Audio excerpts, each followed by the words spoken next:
40년 전 교회 안에 경로당을 세운 것을 시작으로 지역의 어르신을 섬기는 다각적인 사역으로 주목받고 있는 경북 안동교회에 다녀왔습니다.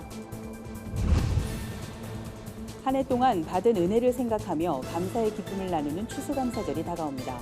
주변의 이웃과 함께 추수감사절을 뜻깊게 보낼 수 있는 방법을 살펴봅니다. 노숙인과 쪽방촌 주민 그리고 독거노인 모두 추운 겨울나기가 걱정인 거리의 이웃들입니다. 1년 365일 이들을 직접 찾아다니며 기도 사역을 펼치고 있는 프레이 포유를 만나봤습니다. 어려운 이웃의 따뜻한 겨울나기를 돕는 굿피플 희망 나눔 박싱데이가 올해도 열렸습니다. 훈훈한 나눔의 현장을 취재했습니다.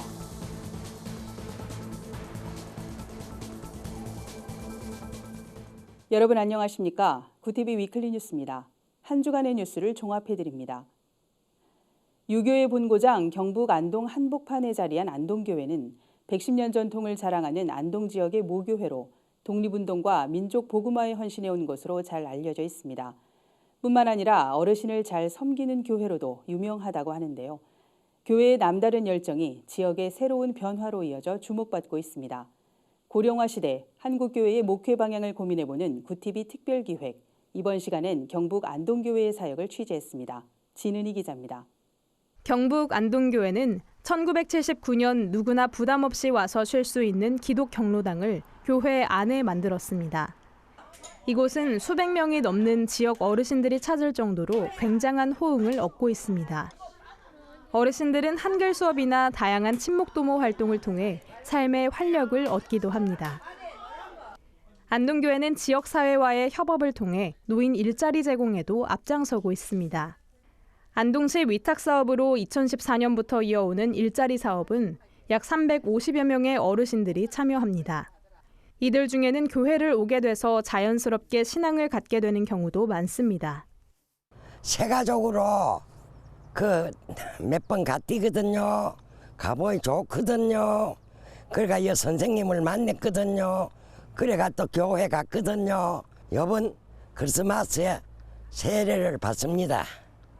안동교회는 전담 교역자를 통해 거동이 불편하거나 요양병원에 입원한 성도들을 직접 찾아가 기도하고 예배하는 사역도 정기적으로 진행하고 있습니다. 1993년에 설립된 안동경로대학은 노인들의 고독사를 막기 위한 자살 예방 교육을 비롯해 다채로운 배움의 장을 제공합니다.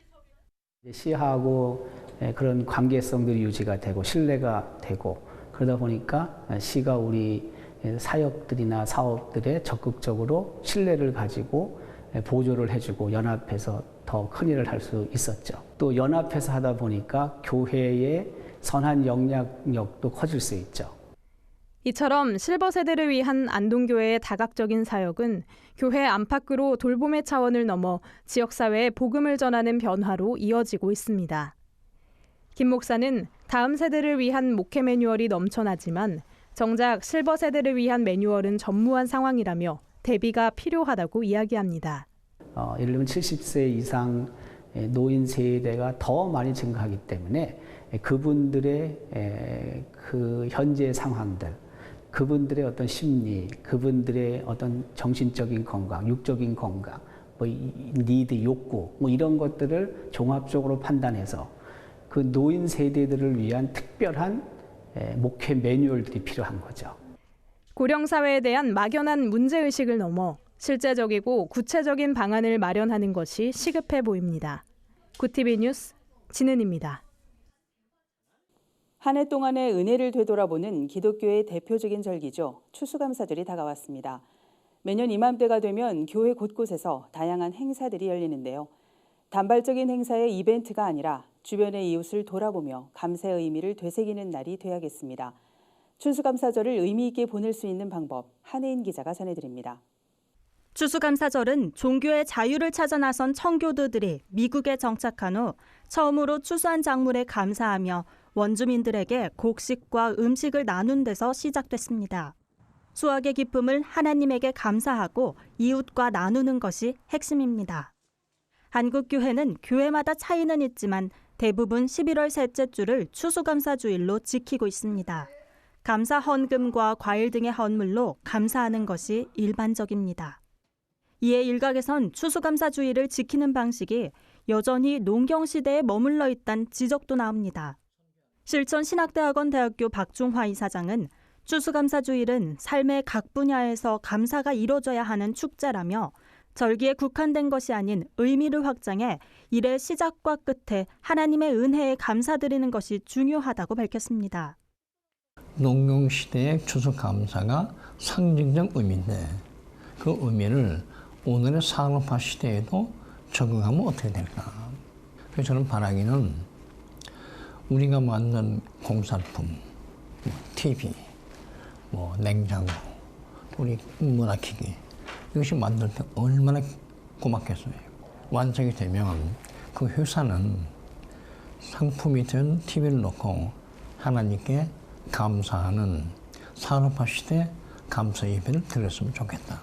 삶 속에서 일상생활과 직결된 감사 제목을 찾고 개인뿐 아니라 수고한 가족 혹은 동료와 함께 감사 예배를 드리는 자세가 요구된다는 겁니다. 한편 광화문 광장에서 2019 희망 나눔 박싱 대회를 열고 독거노인과 다문화 가정, 기초생활수급자 등에 총 2만 개의 박스를 전달했습니다. 오륜교회와 신촌성결교회는 각각 김장과 연탄 배달을 통해 어려운 이웃 돕기에 나섰습니다. 이 밖에도 헌혈, 바자회, 교정시설 방문 등 다양한 방법으로 이웃을 섬기는 교회가 늘어나고 있습니다.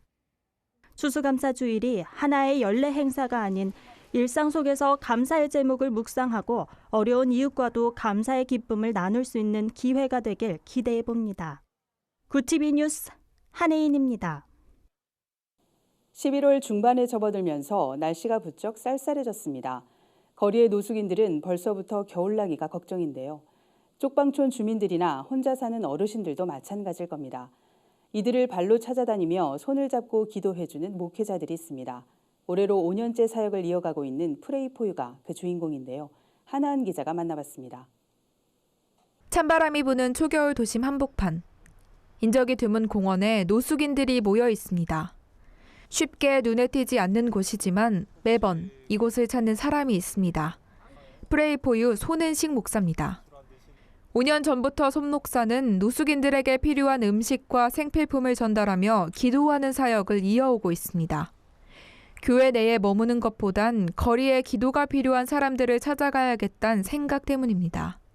매주 월요일마다 나가서 주님께 앞으로 어떤 사역을 해야 될지 이렇게 기도하면서 하루하루를 보냈는데요. 그때 주님이 기도가 필요한 분들에게 기도해 주면 좋지 않겠니? 거리에서 기도가 필요하고 하나님을 모르는 분들이 하나님께 나아가는데 기도로서 내가 중간 다리 역할을 하면 좋겠다라는 생각이 들었고요.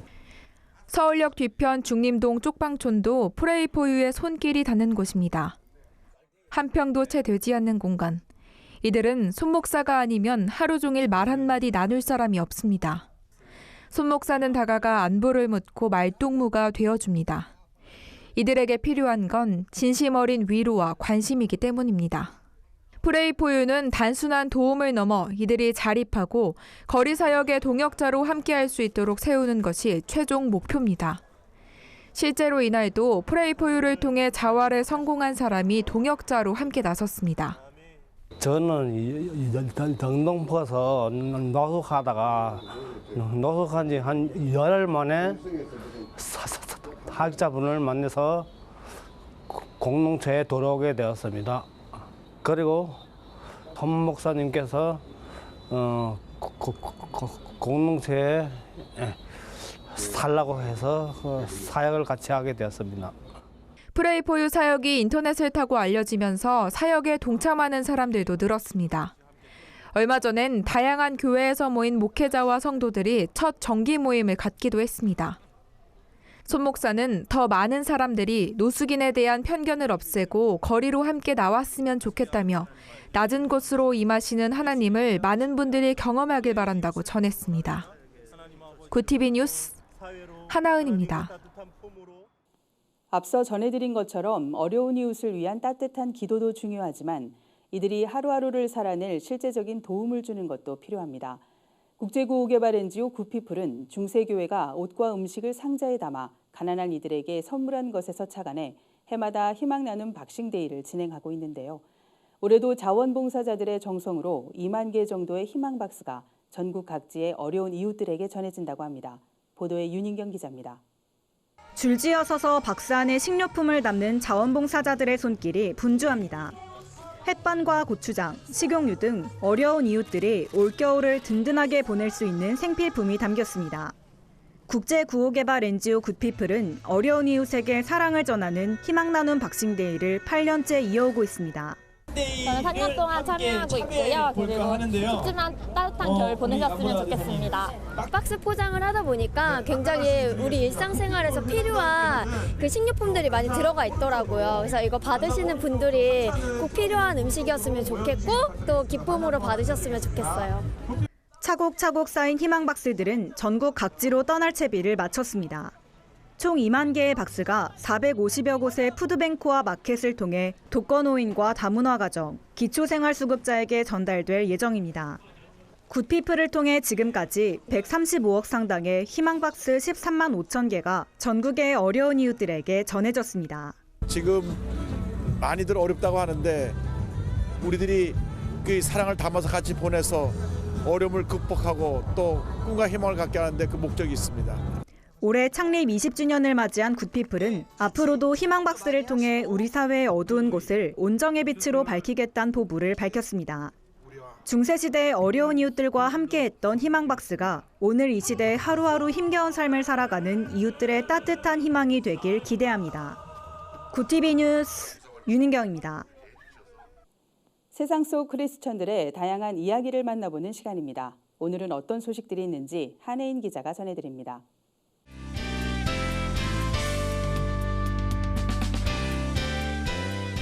세상 속 크리스천들의 다양한 이야기를 만나보는 내 폰 안의 교회입니다.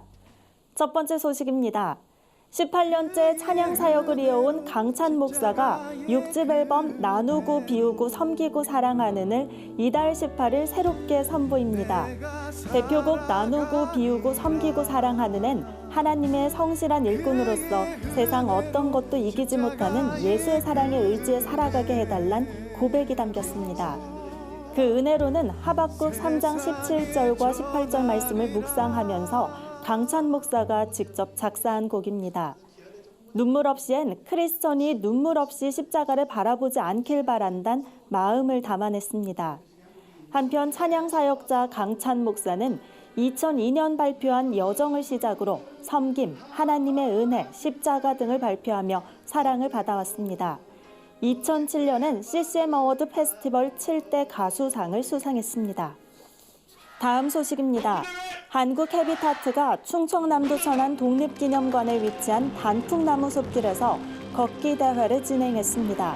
한국 해비타트와 독립기념관이 공동 주최한 이번 행사는 독립유공자 후손 주거 지원을 위해 마련됐는데요. 한국 해비타트 한상률 이사, 성신여자대학교 서경덕 교수 등 각계각층의 인사를 비롯해 약 2,500명이 참여했습니다. 한국 해비타트는 나라를 위해 목숨을 바친 독립유공자의 후손 5명 중 2명은 생활에 어려움을 겪고 있다며 2017년부터 독립유공자 후손의 주거 개선을 지원하고 있다고 밝혔습니다. 이번 행사를 통해 마련된 후원금은 독립유공자 후손의 주거 환경 개선을 위해 사용될 계획입니다.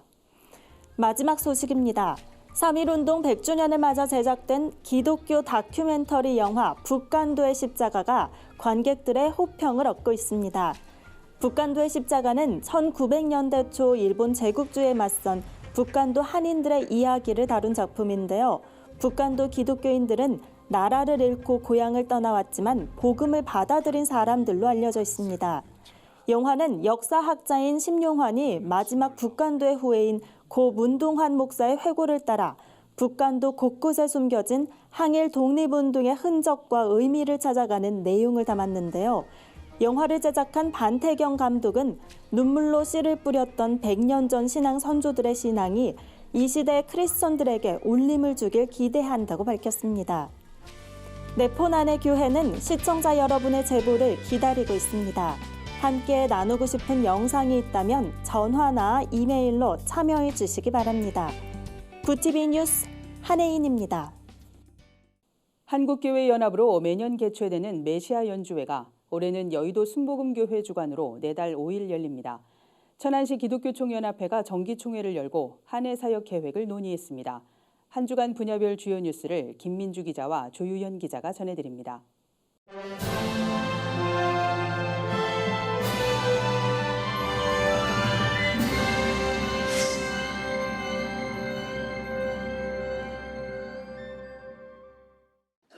천안 열매 맺는 교회 안준호 목사가 천안시 기독교 총연합회 대표회장에 취임했습니다. 정기총은 15일 제50회 정기총회에서 대표회장 이취임식을 개최했습니다. 신임 대표회장 안준호 목사는 천안 기독교 총연합회를 사랑하고 힘쓴 분들의 노력으로 정기총이 여기까지 올 수 있었다며 부족한 종이 대표회장직을 잘 감당할 수 있도록 기도로 협력해달라고 당부했습니다. 49대 대표회장 명문 그리스도의 교회 임종원 목사는 이날 이임식에서 많은 선배 목사와 임원분들의 배려와 도움에 감사한다며 50대 대표회장을 비롯한 새 임원들도 잘 해낼 것이란 응원의 메시지를 전했습니다. 4차 산업혁명 시대 복음 전파에 IT를 활용하는 방법을 모색하는 IT 미션 컨퍼런스가 개최됐습니다. 기술과학 전문인 선교회 FMNC 등 5개 단체가 주최한 이번 컨퍼런스는 4차 산업혁명과 복음을 주제로 14일부터 16일까지 3일간 진행됩니다. 전생명 FMNC 이사는 인간의 근본적인 문제를 해결하고 만족을 주는 것은 기술혁명이 아닌 오직 복음이었다며 4차 산업혁명을 복음과 사람, 하나님과 인간이 연결되는 복음 전파를 위한 기회로 봐야 한다고 강조했습니다. 마크 애플턴 빌리그레함 전도협회 온라인 사역 책임자는 땅끝까지 복음이 전파되는 날이 머지 않았다며 온라인 전도와 같이 기술을 가지고 효과적으로 복음을 전할 수 있는 방법들을 계속 고민해야 한다고 말했습니다. 굿TV 뉴스 김민주입니다.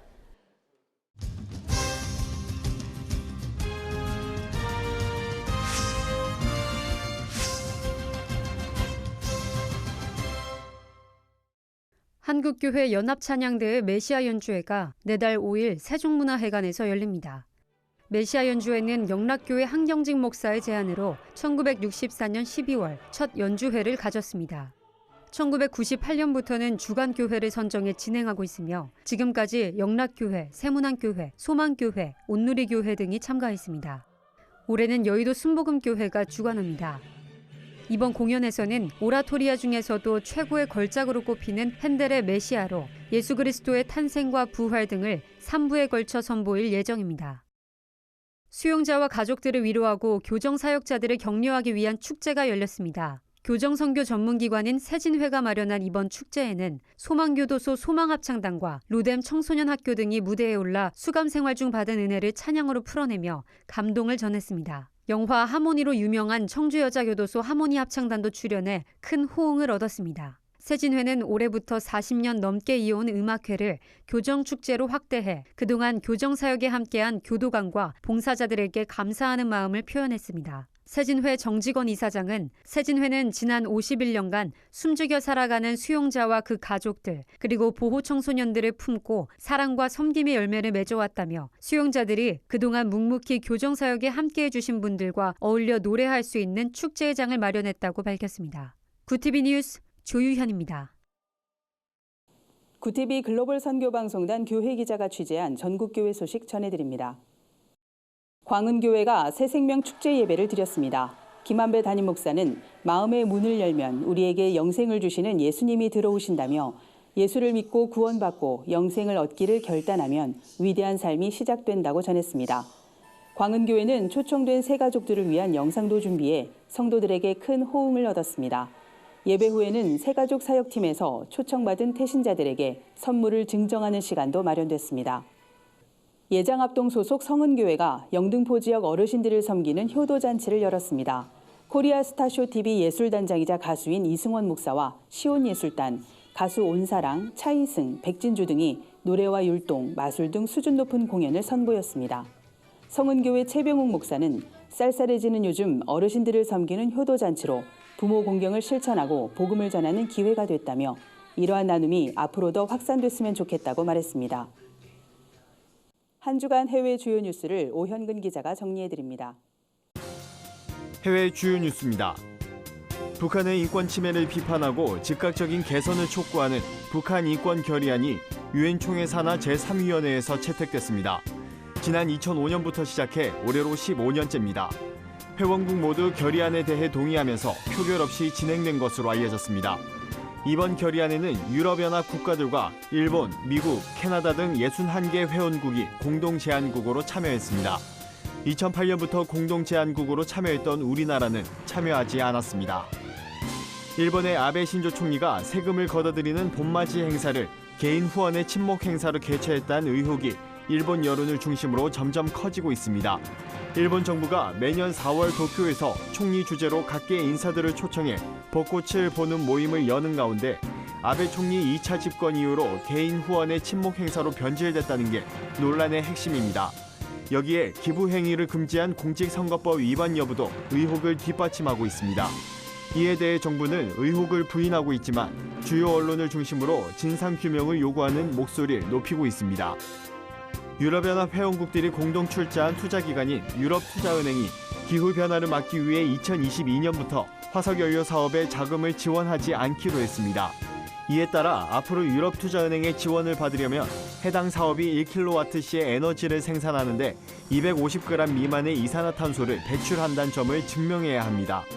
유럽투자은행은 이번 계획의 일환으로 향후 10년간 기후변화 대응과 환경적으로 지속 가능한 투자를 위해 약 1조 유로, 우리 돈으로 약 1,300조 원을 풀겠다고 밝혔습니다. 캄보디아의 대표 유적지인 앙코르와트에서 코끼리가 관광객을 태우는 이른바 코끼리 관광이 19년 만에 중단됐습니다. 이를 보도한 언론에 따르면 앙코르와트를 관리하는 앞사라 당국과 코끼리 관리협회는 앙코르와트에 있는 코끼리 14마리를 열대림 지대로 옮기기 시작했습니다. 2001년 시작된 코끼리 관광의 전격 중단은 지난 2016년 한 암컷 코끼리가 40도를 웃도는 더위에 관광객을 40분가량 태우고 나서 심장마비로 죽은 것이 계기가 됐습니다. 구티비 뉴스 오현근입니다. 이상으로 뉴스를 마칩니다. 구티비 위클리 뉴스는 인터넷 신문 데일리 굿뉴스를 통해서도 보실 수 있습니다. 시청해주신 여러분 고맙습니다.